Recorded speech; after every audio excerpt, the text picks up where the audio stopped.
have a case out of Virginia involving an individual named Simon Portillo Moncho, and he had suffered a serious injury whilst as a passenger in a truck that was driving, I guess, from his house to the workplace. And then he filed a workers' comp claim, again, in Virginia, and it was denied at the administrative level, and citing what's called the going and coming rule.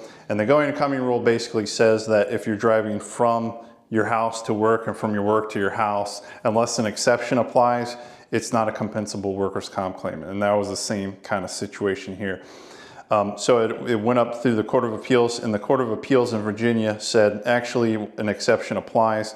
And they basically said that because and this was the employer provided the transportation to Mr. Moncho because he did not have a means to drive. I guess he didn't have either a car, or he didn't have a license, or he didn't know how to drive.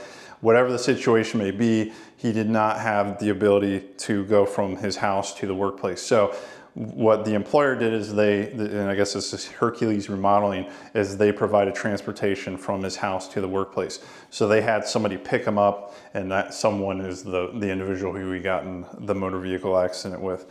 And I guess the person who drove Mr. Moncho was reimbursed for gas by Hercules.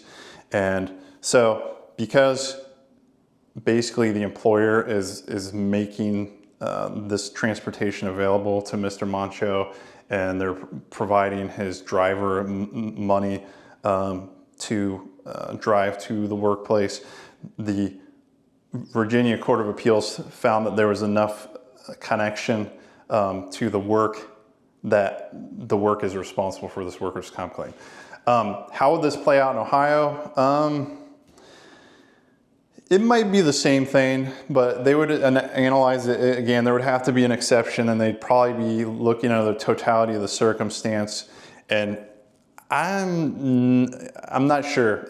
I think administratively it would depend who your hearing officer was, and it would also, you would have to really have dead to rights evidence that the employer was providing your driver compensation for driving back and forth. And also you would have to have kind of really good evidence that it was understood that the employer was providing transportation, or at least they're helping out this other guy to drive you to work.